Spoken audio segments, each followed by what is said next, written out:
Has your ex contacted you since the divorce? A woman asked Bro as they sipped wine at the Travelers Inn. Bro shook his head. No, not since I kicked him out, handed him the divorce papers, and got a restraining order. He tried to contact the kids, but they ignored him. Are you new to the group? She asked. Was the separation difficult? It sounds painful. It happened a year ago, Bro responded bitterly. He fought for a year until he realized the kids wanted nothing to do with him. Then he gave up, signed the papers, and left. He's been gone for 2 years. Good riddance. Why did you divorce him? She asked. Because he cheated on me with his first love, Gemma Evans. From behind came a voice, he cheated? No way, it's not that simple.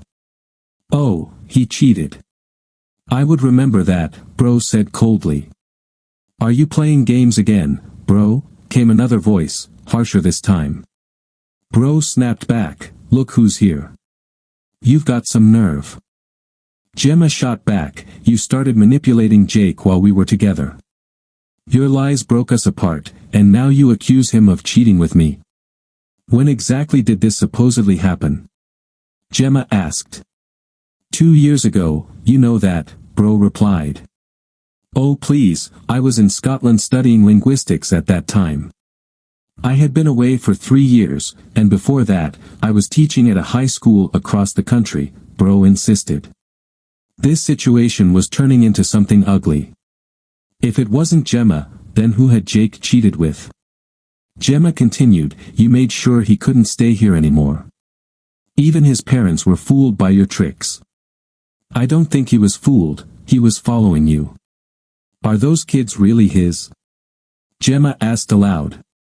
I have places to be and people to see, like Jake's parents, Gemma added, her tone dismissive. Bro's face turned pale. Don't you dare.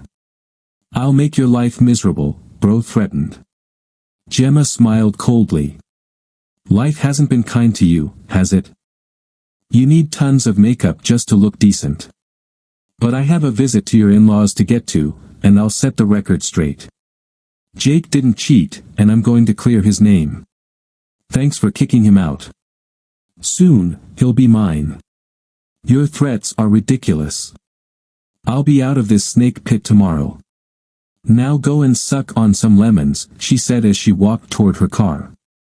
Heading straight to the Banham estate, the grand property looked just as Gemma remembered it, with 3 parking spots near the door and 2 huge trees planted by Jake's great-grandparents just outside. Gemma pulled her laptop out of the trunk and approached the door, knocking and waiting. Jake's grandfather answered. Can I help you, young lady? He asked. Good afternoon, Mr. Banham. I'm Gemma Evans. Do you remember me? Yes, I do. Weren't you involved in Jake's marital troubles? Yes, sir. I'm here to prove that Jake couldn't have had an affair with me. I was in Edinburgh at the time, Gemma explained. The old man scrutinized Gemma with piercing eyes. Finally, he said, call me Rufus, young lady. With a slight twinkle in his eye, he added, my son and daughter-in-law believe Jake is guilty, but I don't. He's not capable of such things. Why do you want to clear his name? Gemma felt like Rufus could see through any lie, and lying to him would have been humiliating. She responded honestly, because he still doesn't know, but I'm going to be the next Mrs. Banham. But first, I need to find him. Do you know where he is, Mr. Banham? Rufus's eyes sparkled as he replied, he's at St. Christopher's Crossing. He's doing well at the university, but remember, we have our secrets. I must say, you are a charming woman. I have another secret, Gemma revealed. I accepted a job at the same university, so I'll be seeing him soon. A voice from inside the house interrupted, but Rufus just smiled. You know where the kitchen is, right? Gemma nodded, almost bumping into Jake's mother, Anna, who was storming in. You've got some nerve, she shouted. You ruin my son's marriage, and then you show up here uninvited. Get out. Jake's grandfather intervened, his voice booming, "Anna, she's my guest. I will listen to what she has to say. She claims she was abroad during the whole mess." Anna deflated, glaring skeptically at Gemma. "I don't believe you," she snapped. Gemma grabbed her laptop, smiled at the old man, and said, "I'll prove it." An hour later, Gemma was facing an angry mother and a now silent grandfather. "And now?" Anna whispered. Gemma chose honesty once again. "I don't know. I'm leaving tomorrow. Jake and I were quickly becoming friends until Bro showed up," she recounted, losing her friend and soulmate because of Bro, omitting her suspicions about the pregnancy, which was Jake's story to tell if she could find him. Anna was shocked by the intrigues involving the mother of her grandchildren and decided that her husband Ed and Jake Jr. should also know about Gemma. "Will you stay for dinner, dear, and share your story with my husband, Randall?" Anna kindly asked. Gemma politely declined, citing her need to prepare for her new job. She also withheld the location of her new employment from Anna. As Gemma said her goodbyes, Anna looked away briefly. "Gemma, if you find Jake, let us know. We've made mistakes, and we treated him badly." "I want my youngest son back," Anna said softly. "Yes, or rather when I find him, I'll pass along the message. But it's not up to me to reveal where Jake is. He disappeared for a reason. He doesn't want to be found," Gemma added before heading to her car. As she walked, she saw a man approaching. Could that be Jake's brother, she thought as she examined him. He seemed older and overweight, moving like a gorilla with rough features, a thick neck, and broad shoulders. His belly protruded, and he panted like a steam engine. Rufus Banham looked at the slender woman, sensing familiarity but unable to place her. "She needs a bigger chest, not my type, but those legs," he thought as he walked into the house and met his grandfather. "We have a guest?" Rufus asked. His grandfather kept a neutral expression. "Yes, an old friend of Jake's, trying to reconnect. But we don't know where he lives, do we?" Rufus Jr. cursed silently, thinking of his cheating brother. "Make sure it's thorough. I still want him gone for good," he ordered as he climbed the stairs to his specially adapted apartment after his accident. Meanwhile, Bro reflected on her life during the divorce. Jake, 35, was 2 years younger than her, and their children, aged 16 and 15, were born a year apart. They hadn't met immediately. Bro first noticed Jake, then 18, after finishing a 10-kilometer swim. Initially, she ignored him until a dark-haired girl helped him with his wetsuit, catching her attention. Suddenly, he looked stunning, and Bro, watching closely, noticed the man's short reddish-brown hair, green eyes, and oval face with a defined nose and full lips. He had broad shoulders, long arms, wide wrists, and thin fingers, with muscular legs completing his swimmer's physique. The girl noticed how his muscles tensed as she dried him off. Later, Bro learned that he was a swimmer. Although the girl was likely his girlfriend, Bro decided she wanted him and planned to make it happen. It took 6 months to break his shyness, and when his possible girlfriend moved away, Bro found it easier to manipulate the situation. Jake suggested a family barbecue, revealing that he was the youngest of 3 brothers. At the barbecue, Bro observed Jake and his brother. They looked alike but were very different. Jake was slim and not overly muscular, while his brother Rufus was bulkier, with exaggerated muscles and a louder personality. Rufus showed interest in Bro, offering her attention and gifts. Eventually, Bro realized she had missed her period. When she confronted Rufus, he laughed in her face. "You should have taken the pill, stupid cow," he eventually spat. Bro's dating history consisted of just her first boyfriend and Rufus. After Rufus, she felt confident enough to manage Jake. 3 months later, they married in a small ceremony. Since then, Bro had been content. Jake was attentive and a good provider. Additionally, she had Rufus on the side for casual encounters, though Rufus was rather unremarkable, and his presence was fleeting. Bro didn't always reach the climax but enjoyed the thrill of her deception. 3 years later, Rufus's lifestyle caught up with him. His worrying use of substances to enhance his muscles had taken a toll on his heart, which collapsed at the gym. He was lucky that a nurse was nearby, performing CPR until the paramedics arrived. He was rushed to the hospital, where tests revealed that his myocardium had been damaged by prolonged steroid use, requiring immediate surgery. Released with a changed physique, Rufus realized he needed long-term care. Over several months, he manipulated Bro, criticizing Jake and exaggerating his suffering, gradually influencing Bro's behavior toward Jake for the worse. She began to criticize and demand her own car, unaware of the stress she was putting on Jake, pressure he had never experienced before. Bro hesitated as Jake walked away in the middle of one of her tirades, leaving her shouting after him. He retreated to his office, signaling his limit. After nearly 15 years of marriage, Bro realized that Jake could take the blows until he was pushed too far, then he would explode. Seeing his breaking point, Bro recognized the deep rift in his soul and his need to protect himself. Jake had always known that Rufus would inherit the family business, a successful supplier to the aviation industry.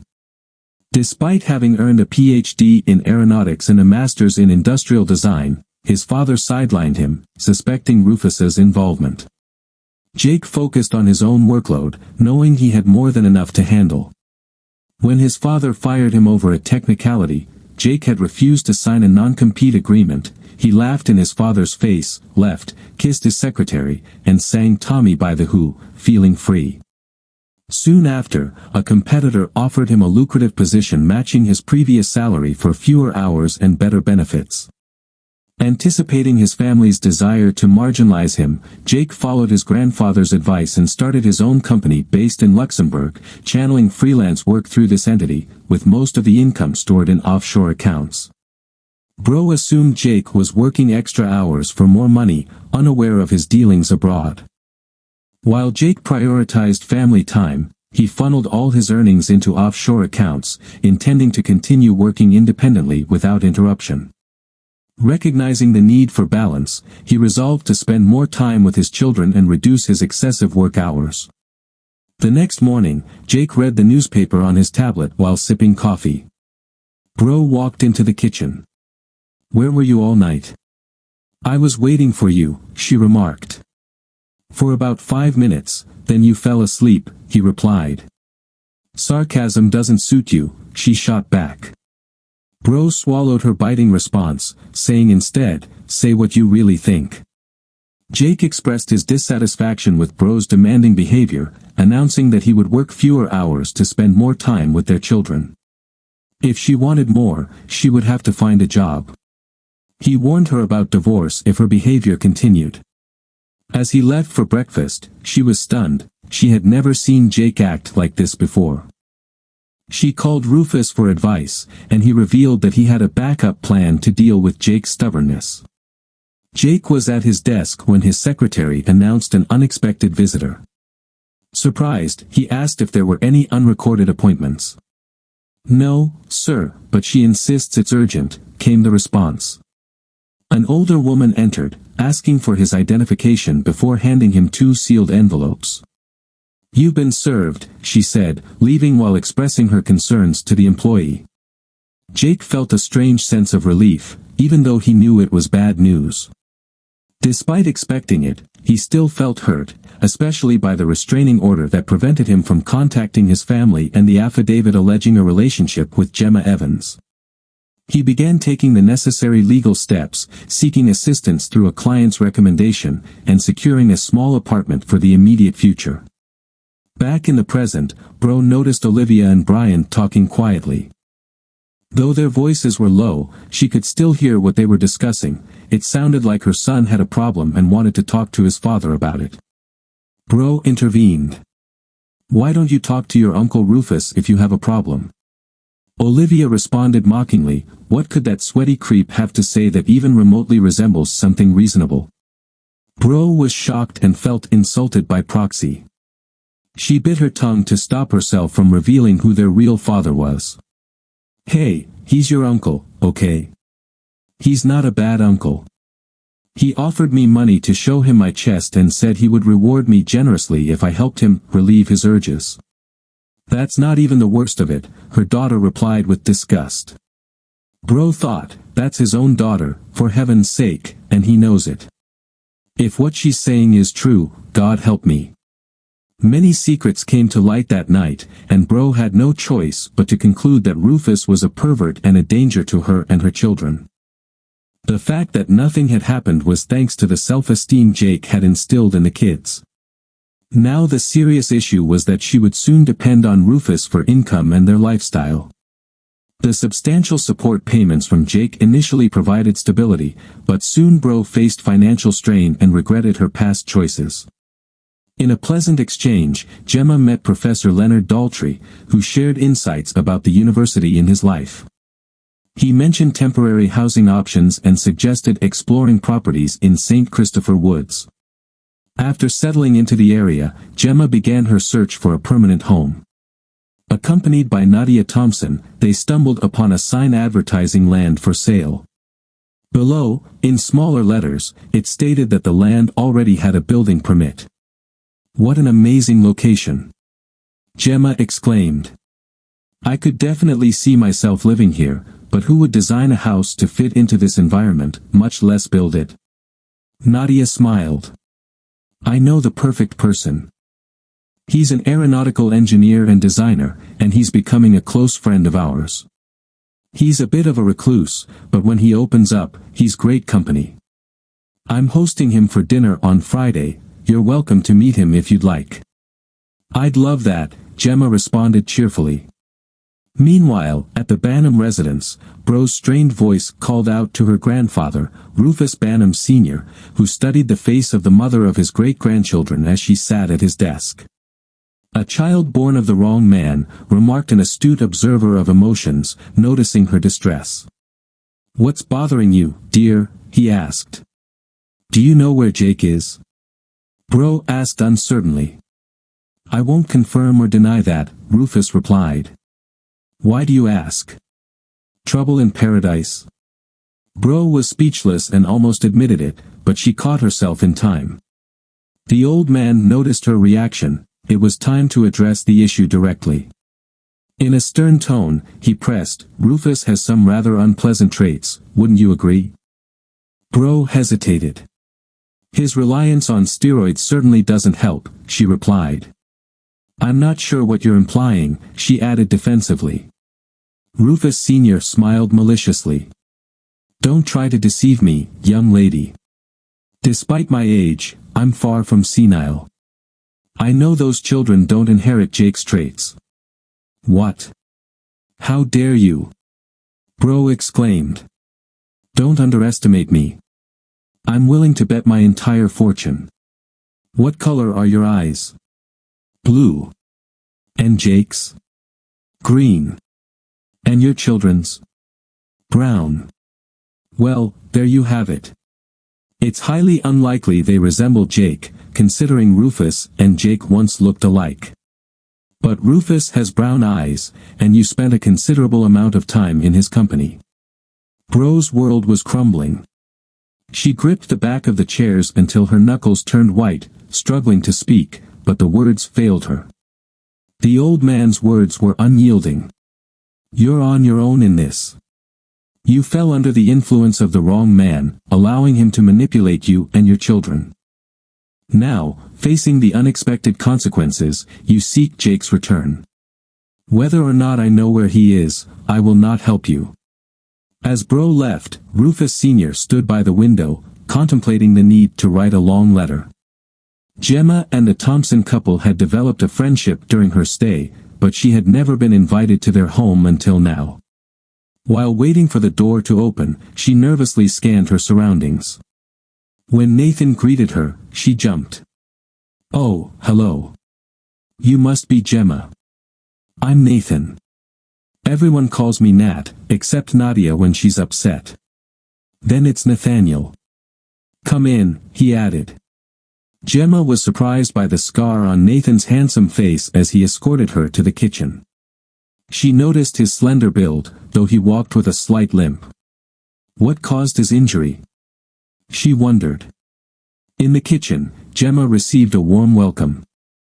After introducing herself to Jacob, their son, she turned to Nadia, complimenting the beauty of the house and its surroundings. Nadia's expression briefly shifted as she considered her response. It's a long, bittersweet story with a happy ending. I'll share it with you someday, but it's Nathan's story, and I need his permission. For now, I can tell you that Nathan rescued it from local oppressors and triumphed. And Jacob is not mine, he's Nathan's son from his first marriage. His first wife passed away. Yes, he's a widower, and I'm excited to share that in 6 months, Jacob won't be an only child here. Gemma hugged Nadia, expressing her joy. She wanted to ask about the baby's due date, but Nathan interrupted. Gemma, you know Jake. Gemma exclaimed and impulsively hugged Jake. His reaction was indifferent as he greeted her. Gemma, it's been a long time. Embarrassed, Gemma let go. Nadia and Nathan exchanged glances, and Nathan asked, do you two know each other? Before Gemma could respond, Jake intervened. We used to be friends. Gemma's happiness faded, tears welling up in her eyes. Why are you so distant? Aren't you happy to see me? I've missed you so much. Jake was surprised and felt even more puzzled as he looked at his hosts. Nathan gestured to give them some space. You can use the study over there. Sitting in the study, Jake confronted Gemma, who was now visibly upset. He said, you told Bro that we had an affair while I was married to her. You even signed the affidavit that ended my marriage. Why should I be happy to see you? Those lies hurt me deeply. Gemma suddenly realized the magnitude of the deception. She resented how Bro had manipulated her into tarnishing Jake's reputation in their community. With determination, Gemma turned to Jake. Listen carefully. Before coming here, I lived in Europe for 3 years. I never told Bro that. I heard how she boasted about it in public, and I confronted her then and there. Later, I spoke with your parents, and your grandfather assured me that you were okay and that I could find you here. I didn't expect it to be so soon, but I was already planning to look for you. I've missed you so much. Jake was confused. But the affidavit, it's falsified. If you still have the original, someone is in big trouble. Jake, I loved you then, and I still love you. I would never betray you by getting involved in something like that. Do you believe me? Absolutely. You've at least given me a verifiable fact, and a call to my grandfather can confirm the rest. Besides, you've never lied to me before. Yes, I believe you. Gemma felt relieved to have overcome that obstacle. Her next challenge was figuring out how to express her feelings to Jake and whether he would reciprocate. Gathering all her courage, she asked, "Can we make up with a kiss?" Pushing her chair back, she moved closer to Jake, who hugged her, asking, "Can you forgive me?" "Why?" Gemma replied indignantly. "You've been manipulated horribly. There's nothing to forgive." As Jake leaned in to kiss Gemma on the cheek, she turned, and their lips met. After breaking the kiss, Gemma smiled widely, leaving Jake stunned. "You just kissed me. That really happened?" Jake asked, incredulous. "Yes, I've wanted to do that ever since you weren't married to that woman anymore. I already told Bro that you're mine now. Just let me know when. You know I'm impatient, but whether it's slow or fast, I'm going for you," Gemma said. Enjoying the feel of Gemma's body against his, Jake expressed his doubts. "You know I'm damaged, right? There's a reason I'm building my home in such a remote place. I need to heal first, and I've avoided facing my demons because it's too painful. Let me in. I'll always be there for you. I know you married her because she was pregnant, otherwise, you would have been with me. And I've wondered if your son is really yours. There's something strange about that. Now, let's go back to our hosts. One more thing, consider accepting a job offer from Professor Daltrey. It could benefit you, Gemma advised. When they returned, Gemma announced, problem solved. He's mine now, though he's not completely convinced yet. Nadia clapped happily. Excellent. That was fast. What's next? Gemma snuggled up to Jake and responded with deep satisfaction, I have plans. One involves justice, another never letting him out of my sight again, and finally, how to secure that land we saw this afternoon. Dinner was a success, filled with laughter and reminiscing. Gemma shared old stories from their days of friendship. Days later, Gemma raised a serious issue. Jake, did that woman ever explain how she had a fully developed child after only 6 to 8 months of pregnancy? I was too caught up in the moment to notice. In hindsight, that was foolish of me, Jake admitted. But what are you suggesting? Nathan, empathizing with the overwhelming experience of witnessing the birth, spoke gently. It might not be yours, and you could have been deceived. But they look like me and each other unmistakably, Jake countered. Both Jake and Gemma hesitated, reluctant to voice their suspicions. Suddenly, the two women embraced, and Jake offered comforting words. What do we do now? I need certainty, Jake asked.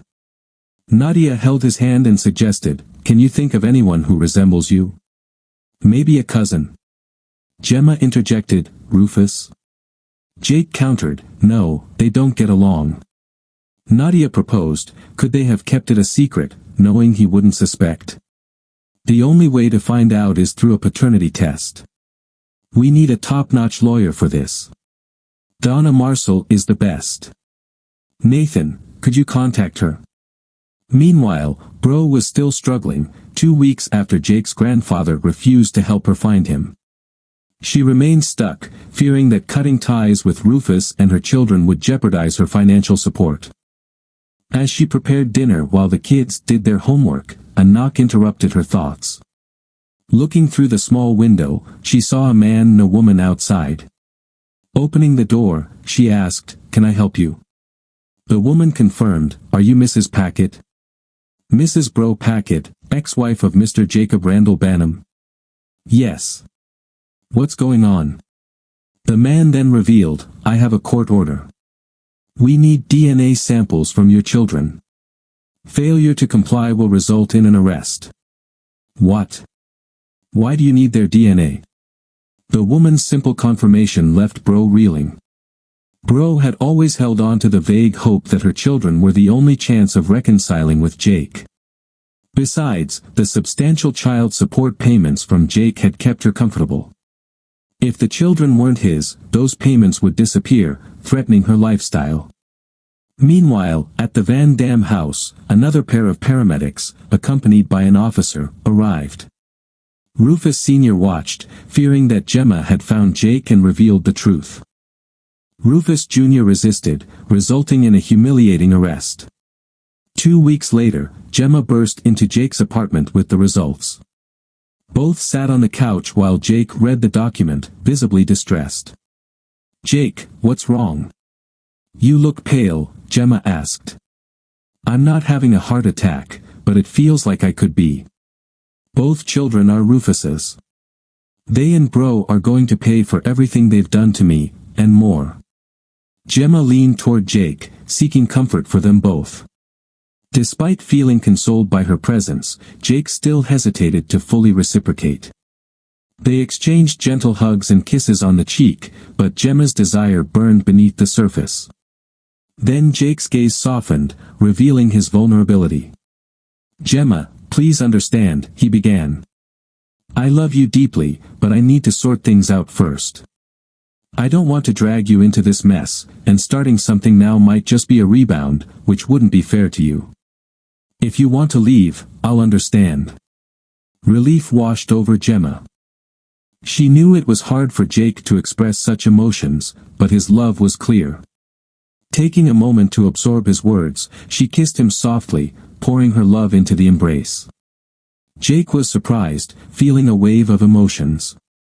Gemma reassured him, no more excuses, Jake. I'm here to support you every step of the way. Jake hugged her, savoring her scent, and suggested, "Why don't we postpone building the house until we've resolved this? Maybe you won't need it. I could renovate and expand my place to suit your needs." Gemma was taken aback.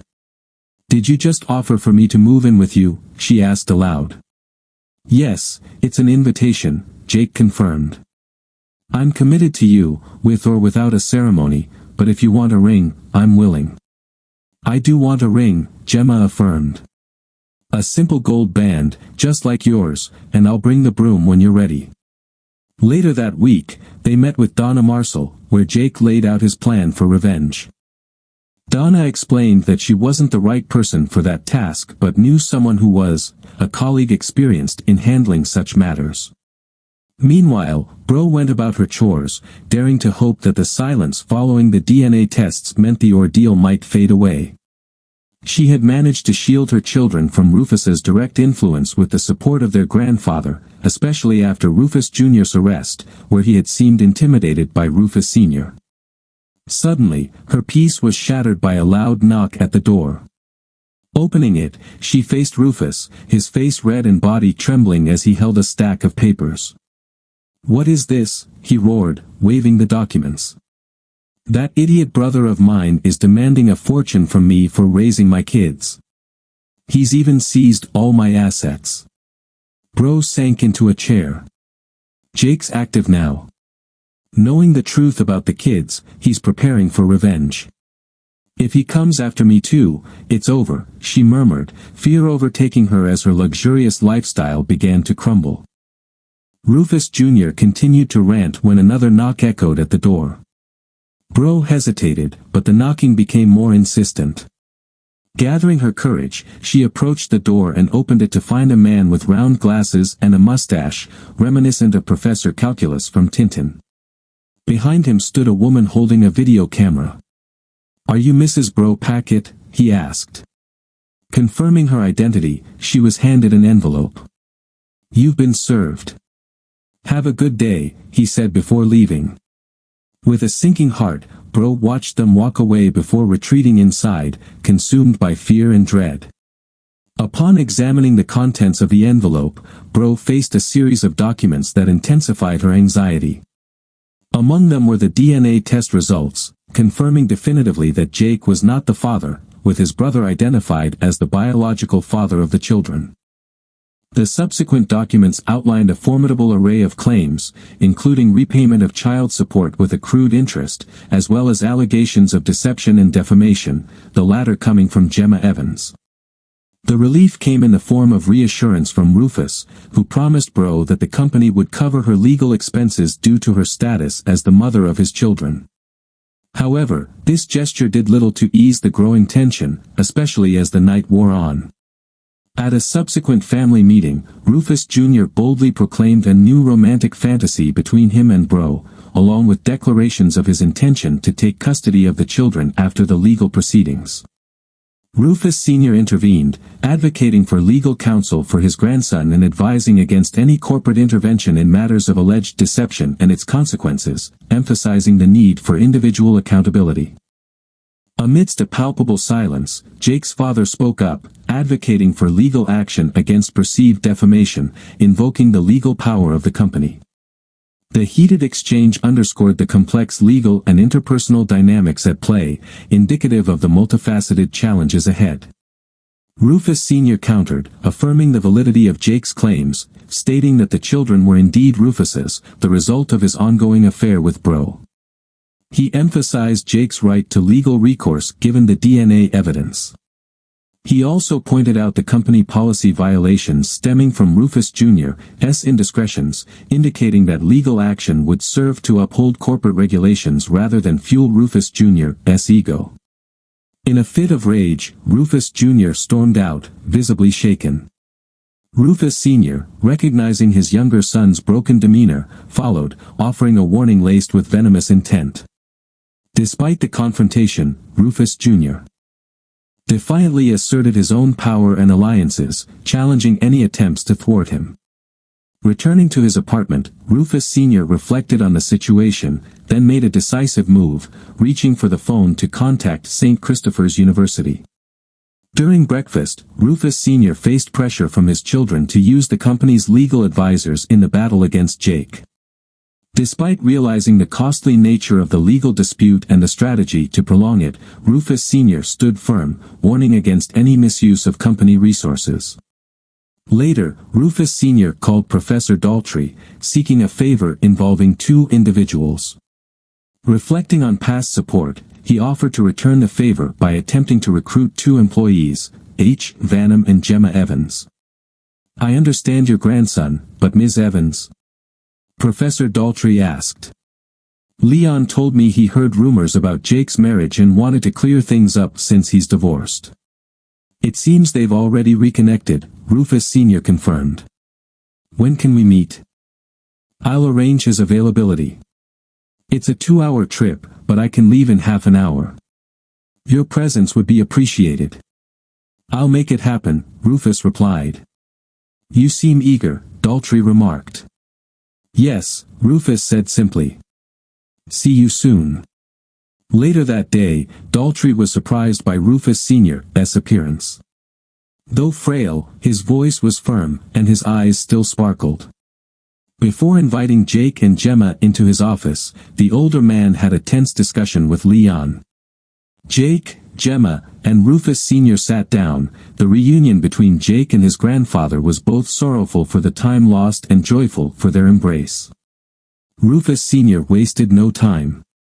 "Jake, would you consider taking control of the company?" A surprised Jake asked, "But Grandpa, why? What about Dad and Rufus?" Rufus offered a sad smile. "I'm sick, and it's progressing. I may not be able to stand against this terrible duo currently wreaking havoc on my company. I've witnessed your leadership firsthand," Rufus Sr. said, while Jake, surprised, took Gemma's hand. "I'm lost. Why keep this secret from me?" "But can you answer my question, what about your girlfriend?" Jake asked. "But I'm building a home here, Grandpa, for us," Gemma interjected with humor. "Who's talking about taking it slow now?" she teased, glancing at Jake. "I want kids soon." Jake looked at her, and Gemma stood up, kissed him passionately, and declared, "I stopped taking my pills last night." Rufus Sr. intervened, reminding them that they were still in the company, and Jake added, "The office isn't far from here." Jake and Gemma exchanged glances, silently agreeing to Rufus's offer. Jake turned to his grandfather, "What about Dad and Rufus?" "Leave it to me. Once you're in charge, they won't be a threat." "You're not the only one with a grudge against them," Rufus Sr. said. "When should I step in?" "So, you're taking the reins, leading the company?" "That brings me joy," the grandfather affirmed. "Yes, Grandpa, I'm on board. But as my health declines, I'll need end-of-life care." Leon, having witnessed the painful passing of his wife, helped establish a private clinic for this purpose. "I plan to go there in about 10 days. Jake sat in silence until Gemma nudged him. "What about all the secrecy? I suspect Randall and Rufus won't stop at anything to maintain their lifestyle. Jake is already a thorn in Rufus's side, and I had to warn him against using the company's legal office for his lawsuits," Rufus Sr. added. Leon intervened. "We've devised a strategy to protect both of you from Randall and Rufus," he said, addressing his old friend. "Do you want me to explain, or would you prefer to do it?" "Go ahead." "I'm tired," Rufus Sr. responded. Leon outlined the plan. After Rufus's death, trusted managers would be notified to lock down the company using specialized software.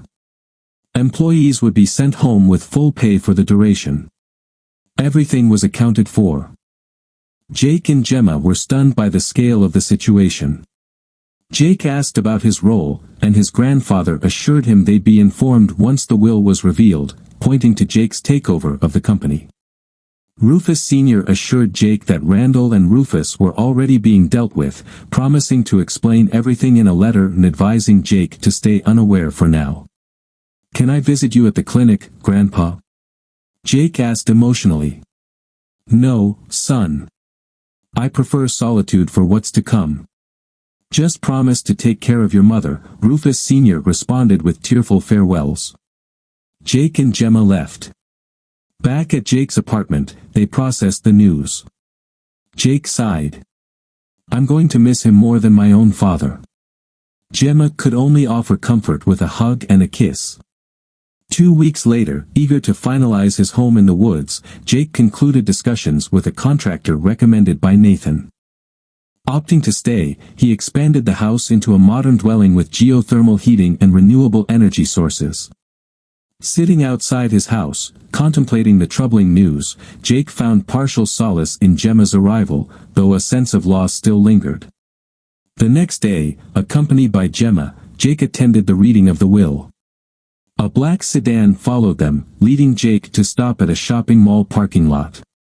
Another car approached, and a woman revealed herself as an FBI agent tasked with ensuring Jake's safety until the matter was resolved, following Rufus Sr.'s wishes. Jake entered the conference room, leaving Gemma in the waiting area, and saw his father, mother, and Rufus Jr. already seated. Rufus Jr. tried to provoke him, but the lawyer quickly intervened, warning Rufus to behave or face expulsion. Randall refrained from interfering, acknowledging the lawyer's authority. As the formalities began, Jake couldn't shake the image of Gandalf from his mind. Then, to his surprise, he was named the sole heir and successor as president of Banham Industries. Bewildered, Jake questioned the sudden turn of events. Jake's mother remained composed, a faint smile playing on her lips, while Randall and Rufus exploded. I'm his son, and Rufus is my son. I'll destroy you. Fraud. Randall roared at the lawyer, unfazed. The lawyer pressed a button, and within moments, the door opened, and 4 imposing men entered, exuding a force that could rival gorillas. They positioned themselves beside the enraged duo. One of the men growled at Randall, "You don't want me to get physical, do you?" Randall immediately deflated, but Rufus, known for his lack of self-control, lunged at Jake, shouting, "I'll eliminate you, you illegitimate." In an instant, he was back in his seat, writhing in pain, clutching his thumb and wrist. With order restored, the lawyer resumed. My dear friends, Rufus anticipated this unfortunate turn of events, which is why I invited these gentlemen to maintain order. He turned to Randall and continued, Mr. Banham possesses proof that you are not his biological son. He divorced your mother for a reason, and thus Rufus Jr. is not his grandson. After ensuring his message had been received, the lawyer proceeded inexorably, addressing Randall. Furthermore, Mr. Banham became aware of your mistreatment of your wife and your misuse of company funds for personal pleasure. He proposed to his wife, who accepted, and they conceived Jacob Randall Banham. We possess a notarized affidavit and genetic evidence confirming that Jacob Randall Banham is the legitimate second son of Anne Banham Hansen and Rufus Banham. Randall seemed on the verge of exploding and did, directing his fury at his wife. You're unfaithful. You think you'll get away with this? I'll sell you to a Russian brothel, he bellowed. The lawyer intervened, signaling for 2 men to restrain Randall. At the same time, Rufus looked stunned, like a fish out of water. Very well, the lawyer addressed the men. Please document this behavior and the threats made by Randall. As for you, Randall, don't deny your extravagant lifestyle, not to mention the funds hidden in the Cayman Islands.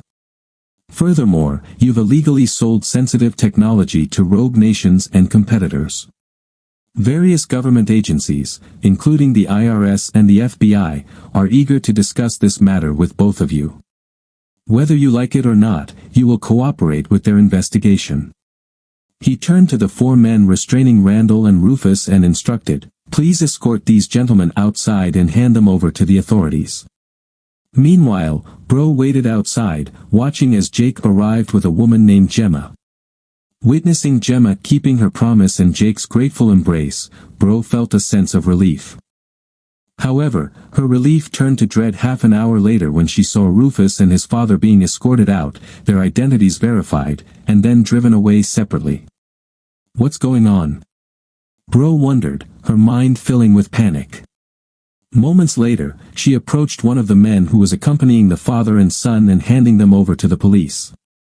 "I can't give you details, ma'am. All I can say is they'll be assisting the authorities with their investigation, and it will be for quite some time," the man explained.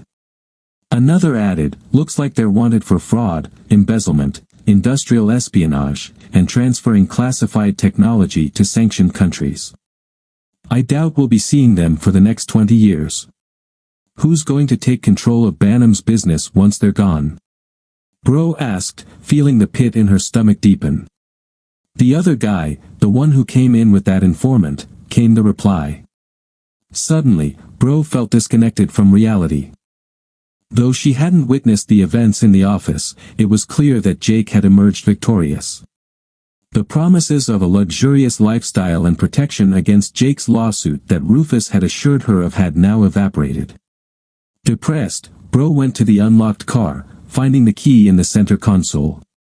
Overwhelmed by despair, she drove home. A month later, Bro was in a state of agitation. Her modest income could no longer support the lifestyle she had grown accustomed to in what she now referred to as her past life. She needed to devise a plan to increase her income or cut expenses. The most pressing concern was the children's school fees.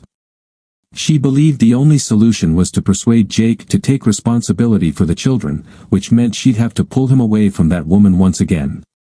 During her time with Rufus, Bro had indulged in excessive partying and drinking at his insistence. She had undergone extensive plastic surgeries, including a tummy tuck to address postpartum sagging, breast augmentation and lift, a facelift, and lip enhancement. As a result, she had lost her natural look, the very appearance that had attracted Jake in the first place. Now, she resembled a less vibrant version of the singer Cher, with skin that appeared artificial. Bro was not concerned about her altered appearance. She was confident she could replace Gemma without difficulty. One early morning, Bro sat in her car, positioned to observe who would leave the house. If it was Jake, she planned to leave and return later. If it was Gemma, she would wait a few minutes to ensure there was little chance of her returning, then proceed to the door to reclaim her husband. Suddenly, a blue Nissan Rogue appeared and disappeared around the corner. After quickly checking her makeup, Bro waited 5 minutes before stepping out of the car and approaching the front door. She had heard that Jake had designed and partially built the house himself, so she forced herself to examine it closely to know what to compliment. She could always suggest a remodel to suit her preferences. The house seemed to blend into the hillside it was built on, with its facade facing north. 2 large windows flanked the door, adorned with shutters. Taking a deep breath, Bro adjusted her shirt to accentuate her cleavage, grabbed the door knocker, and let it drop. The sound echoed through the house as Bro waited patiently. Just as she was about to leave, the door opened silently, and Jake appeared. He scanned her expressionlessly, offering no invitation to enter. Eventually, she spoke in a seductive tone, "Hi, Jake. You look good. Life seems to be treating you well, I see. I've been waiting for your call for some reason. What do you want?" Jake asked, without emotion. "I want us to talk. Are you going to invite me in, or are we going to end this right here?" she thought. "Come in," Jake replied wearily, leading her to his office near the door to prevent her from inspecting the rest of the house. Jake had an idea of why she was visiting. Once seated, he took the chair opposite her and asked, "Okay, Bro, talk. What do you want from me?" "Aren't you going to show me the rest of the house?" she asked. "No. Why should I? Now, tell me why you're here." "Jake, don't you see? We're meant to be together. We have a history, and we have 2 children. I need you to come back to me." Jake studied Bro, a troubling thought crossing his mind. Out loud, he said, "We share a past, but my version of it is very different from yours. You're delusional if you think we're going to reconcile." Bro wasn't discouraged. "I admit I made a mistake, but we still have the children to think about. I can't support them properly. They're not even mine." I have solid proof they're my half-brother's kids. So why should I? You've been their primary caregiver, and you've done a commendable job. Rufus was never able to take care of them properly. With a sigh, Jake continued, don't worry. I'll take care of them only because my mother, their grandmother, asked me to. She begged me to make sure you couldn't access that money. I have no desire to improve your lifestyle. The conversation wasn't going the way Bro had anticipated. Jake had always been accommodating to her requests, and she had conveniently forgotten the past issues that had led to their divorce. Now, she was met with resistance. Desperate for Jake's support for her and the children, she tried a different tactic. Jake, she whispered, I understand that I caused you pain, but that was all Rufus's influence. Now that he's gone, we can be mutually beneficial to each other. Imagine what I could offer you. I possess skills in bed that would amaze you. Leave that cold woman and come back to me. Together, we could have a fulfilling life as a proper family. Jake remained silent for a moment, leading Bro to believe she had won. However, her words had the opposite effect on him. You're behaving and presenting yourself like a courtesan. Our past interactions make me distrust you. I will never touch you, even in that provocative outfit. As for the children, I've arranged housing at St. Christopher's Crossing for Olivia, as she'll be attending college there. Brian will stay with his grandmother until he attends university. You are not in a position to care for him or provide a home, and I've taken care of that. However, you will receive no financial support from me. After a brief pause, Jake's words left Bro stunned. He continued, if you resist, I'll report fraud and extortion to the authorities, revealing that the children aren't mine and that you deceived me during the divorce. Now, leave. I'm done.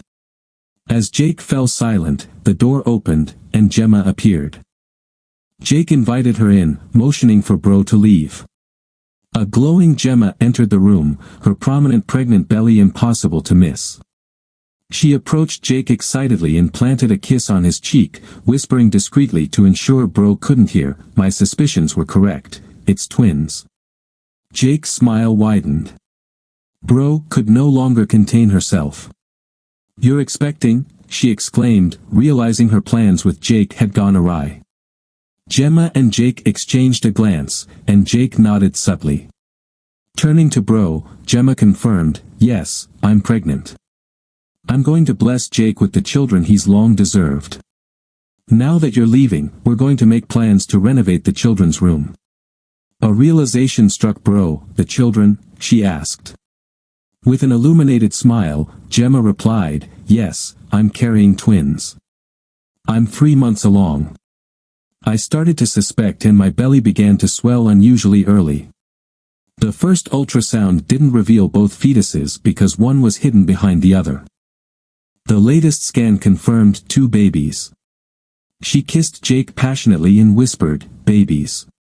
Bro protested, you can't abandon me like this. Don't leave me to fend for myself. Take care of your niece and nephew.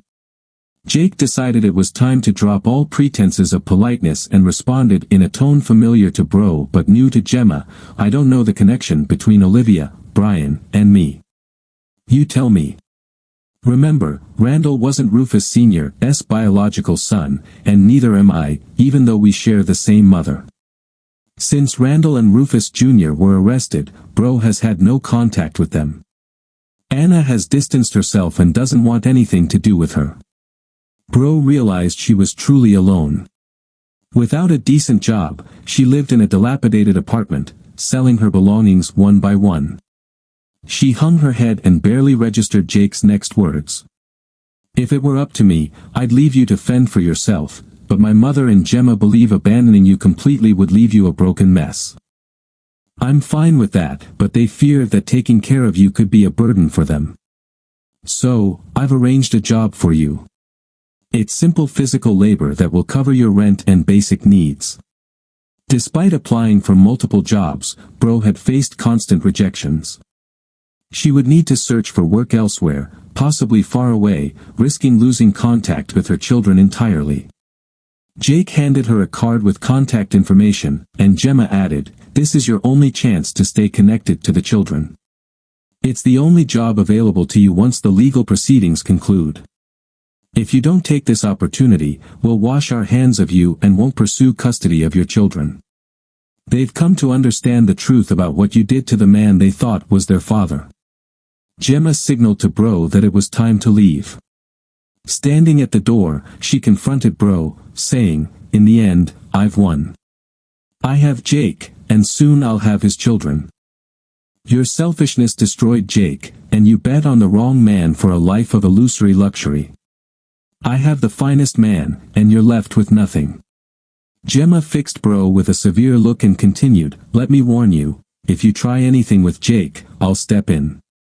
If you cause him any harm, I'll pursue you relentlessly until you're completely destroyed. Do you understand?" Bro was stunned by Gemma's open threats and manifest hostility. "Answer me. Do you understand? You've caused Jake enough pain, and it ends here and now. Do you understand what I'm saying?" Bro responded softly, "Yes, I understand. There will be no direct interaction with Jake, only through you. Yes. Now go." Bro, who had stood confidently in front of the mirror just hours earlier, was now shattered. Her world had crumbled in the last 45 minutes. With heavy steps, she walked to her car. Inside, Gemma was comfortably nestled in Jake's arms. Bro sighed. "You're mine. It's taken nearly 20 years to get to this point, but we're together despite Bro and thanks to her foolishness."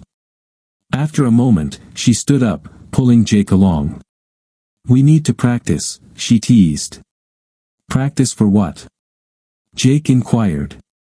Gemma laughed as she led him to the bedroom.